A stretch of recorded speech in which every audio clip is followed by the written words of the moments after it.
L Khiangte बने Jharkhand public service commission के नए अध्यक्ष। जय हिंद, राम राम, जोहार। सभी का बहुत बहुत स्वागत है target government job YouTube channel पर। तो साथियों, फाइनली 6 महीने से पद खाली पड़ा था जेपीएससी के अध्यक्ष का।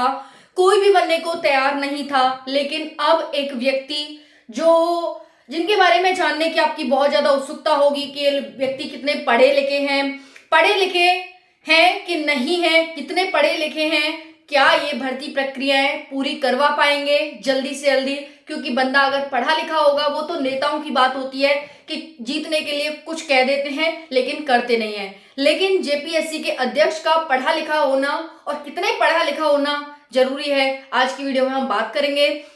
जो एल ख्यांगते बने हैं, ये कितने पढ़े लिखे हैं, कहाँ के निवासी हैं, कहाँ के रहने वाले हैं और किस तरह से भर्ती प्रक्रियाओं को पूरी करेंगे, जिसमें से एक झारखंड पुलिस कांस्टेबल की भर्ती प्रक्रिया सबसे बड़ी भर्ती प्रक्रिया और उसको लेकर के साथ ही बहुत ज्यादा उत्सुक हैं। फिजिकल को लेकर के, एग्जाम को लेकर के, एक्सेट्रा सारे प्रोसेस को लेकर के। तो चलिए, फाइनली बन चुका है जेपीएससी का नया अध्यक्ष एल ख्यांगते, उनका नाम है।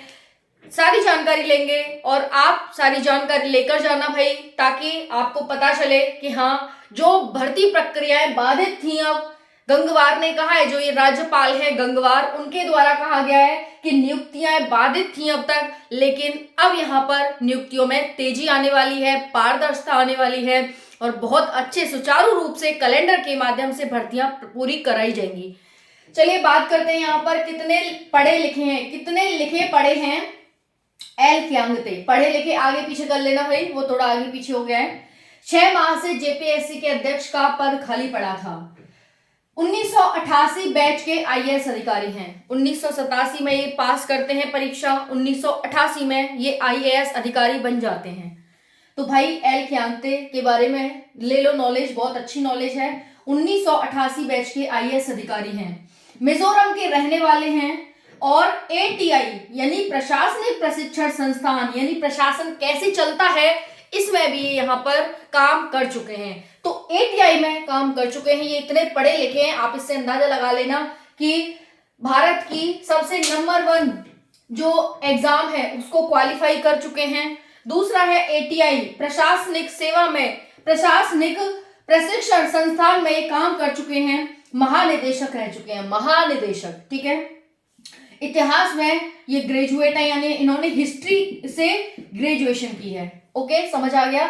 लेकिन उसके बावजूद भी इन्होंने आईएएस की परीक्षा निकाली, एटीआई में ये महानिदेशक रहे। तो इतने पढ़े लिखे हैं। 27 फरवरी यानी फाइनली कल ये चेयरमैन पद के लिए नियुक्त हो चुके हैं और बहुत बहुत बधाइयां गंगवार जी ने दी कि इतने दिन से पद खाली पड़ा था, जिसकी वजह से न भर्ती प्रक्रियाएं पूरी हो पा रही थी और नहीं कोई भर्ती यहाँ पर सुचारू रूप से चल पा रही थी, है ना।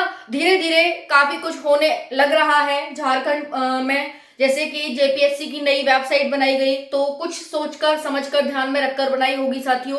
दूसरा है यहाँ पर जेपीएससी के नए चेयरमैन चुने जा चुके हैं। तीसरा है यहाँ पर भर्ती प्रक्रियाएं जल्दी से जल्दी पूरी होंगी, इस बात का इन्होंने पूरा आश्वासन दिया गंगवार जी ने और इन्होंने, ठीक है। तो एल ख्यांगते यहाँ पर बन चुके हैं नए अध्यक्ष, सभी उनका बहुत बहुत स्वागत है। बस हमारी एक ही विनती है उनसे कि जल्दी से जल्दी भर्ती प्रक्रियाओं को पूरी करवाएं, भर्ती प्रक्रियाओं में तेजी लाएं और जल्दी से जल्दी कम से कम 4 महीने में झारखंड पुलिस कांस्टेबल का पूरी भर्ती को कंप्लीट करवा दे, कम से कम 4 महीने में।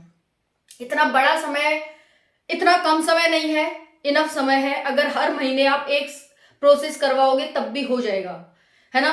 तो अगर हमारे पास एक ही ख्यांगते से एक ही रिक्वेस्ट है कि झारखंड पुलिस कांस्टेबल, झारखंड उत्पाद सिपाही की प्रक्रिया को जल्दी से जल्दी पूरी करवाएं, क्योंकि 1 साल से ज्यादा हो चुका है। जनवरी में फॉर्म भरे गए थे, मार्च आ चुकी है। ओके, तो बस इसी के साथ बाकी ट्विटर अभियान की हमारी इस संडे हम ट्विटर अभियान चलाएंगे। सभी साथी झारखंड पुलिस कांस्टेबल के लिए तैयार हैं नहीं है, कमेंट में बता देना, क्योंकि कल भी मैंने वीडियो बना दिया था, उसमें आप सभी को बता दिया था भाई कि आपको तैयार रहना होगा, साथ देना होगा, सहयोग देना होगा, तभी आकर कुछ हो सकता है।